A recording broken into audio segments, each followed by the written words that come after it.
तो अब क्या सिद्ध हुआ कि एक कुल का मालिक है और ये अन्य अपने अपने सत्र के और भी देव हैं, जो बाइबल भी प्रमाणित करता है। और जो ये कहता है कि हिंदू अन्य देवता है नहीं, वो गलत मानते हैं, वो इनकम्प्लीट नॉलेज रखता है। वो कहते हैं little knowledge is the dangerous thing. नीम हकीम खतरा जान, वो नीम हकीम है जो इनकम्प्लीट स्पिरिचुअल नॉलेज रखते हैं। अब पुण्यात्माओं, अब इस दास के प्रयत्न को ये ना समझना कि दास किसी की आलोचना करना चाहता है या किसी को हीन करना चाहता है या किसी के नबी पैगंबर देवता की कोई मान हानि करना चाहता है। दास ये चाहता है कि हजरत मोहम्मद एक नंबर के पुण्यात्मा थे और ये फंस गए इस काल ब्रह्म के। इस काल ब्रह्म ने डरा धमका के इसको जो साधना बताई, 5 वक्त की नमाज, अजान जो परमात्मा को पुकारने का बंग बोलते हैं, 5 वक्त की नमाज और रोजे, ये 3 साधनाएं बताई और इनको डट कर करा करते थे वो। हजरत मोहम्मद जी जैसा ईमान अल्लाह पर कोई नहीं ला सकता। मुसलमान भाई जितना ईमान उन्होंने उस कुरान शरीफ के ज्ञान दाता को कंप्लीट गॉड मान के उन्होंने उसको उसके ऊपर ईमान लाया, और उन जैसी भक्ति भी कोई नहीं कर सकता। उस इतनी साधना करने के बाद हजरत मोहम्मद जी को उसकी भक्ति का क्या बेनिफिट हुआ? एक तरफ तो कुरान शरीफ में कहा है कि वो अल्लाह ताला, अल्लाह अकबर बड़ा मेहरबान है, बड़ा दयालु है, रहमत करता है, पापों को नाश करता है। वो बिल्कुल सही बोला है, वो तो सही है, वो तो ऐसा ही है। लेकिन हजरत मोहम्मद जी को उनकी रहमत नहीं मिली, उनका लाभ नहीं मिला। उसका कारण क्या रहा कि उस अल्लाह अकबर की way of worship, method of worship, पूजा का मार्ग, पूजा की विधि नहीं है।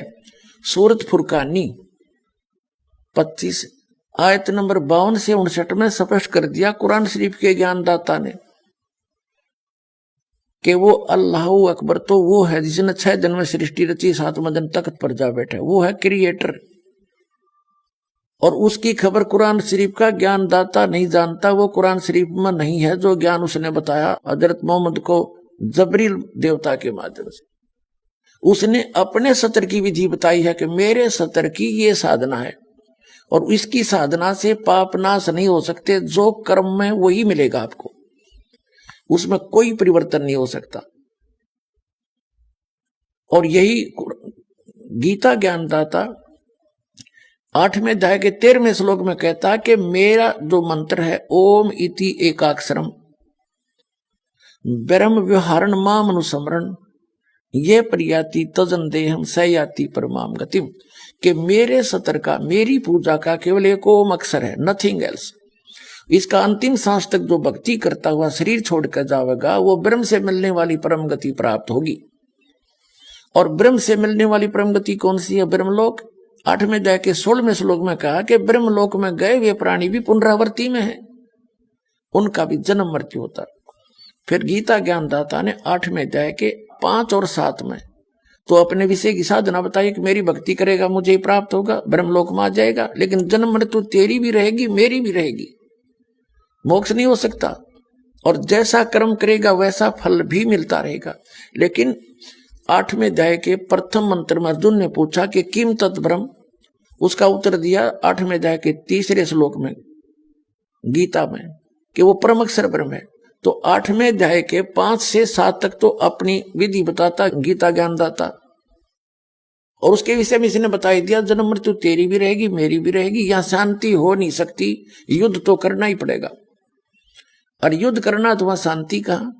इसलिए 18वें अध्याय के 66वें श्लोक में कहा कि तू सर्वभाव से उस परमेश्वर की शरण में जा, उसकी कृपा से तू परम शांति को और सनातन परम धाम को प्राप्त होगा। बेरी शरण में रहेगा तो शांति नहीं हो सकती। यहाँ तो आपने दुख है भाग में तो दुख भी भोगने पड़ेंगे, और सुख है तो तेरे भाग का सुख भी मिलेगा। उसके लिए ऑप्शन छोड़ दिया है कि तत्वदर्शी संतों को पूछ, मैं नहीं जानता उसकी भक्ति विधि।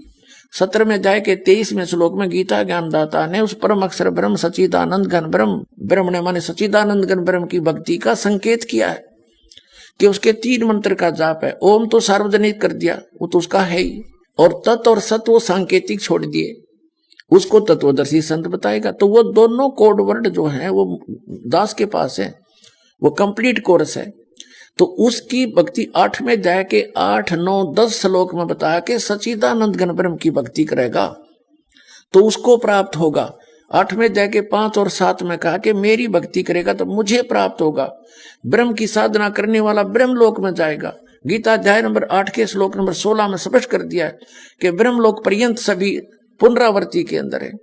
तो उसने स्पष्ट कर दिया है कि उस पूर्ण परमात्मा की साधना से मैं परिचित नहीं हूं और मेरी भक्ति करेगा तो ऐसे ही कष्ट भी होंगे, तेरे भाग में सुख है तो सुख भी होगा, तो ये दोनों मिलते रहेंगे। और परम शांति चाहिए तो तुझे सब पापों का नाश चाहिए तो परम अक्षर ब्रह्म की शरण में चला जा, उसके लिए तत्वदर्शी संत की खोज कर ले। तो वो तत्वदर्शी संत ये दास रामपाल दास सतलोक आश्रम पर वाला जिला है, हिसार हरियाणा में भारत के अंदर है। तो पुण्यात्माओं दास की प्रार्थना है, वो सत भक्ति दास के पास उपलब्ध है, आपको कभी दुख नहीं होगा, परमात्मा हरदम साथ रहेगा। वो अल्लाह अकबर की भक्ति उसने खुद आकर के यहाँ बताई है, वो ज्ञान इस दास के पास उपलब्ध है, उसको प्राप्त करो, अपना कल्याण करवाओ।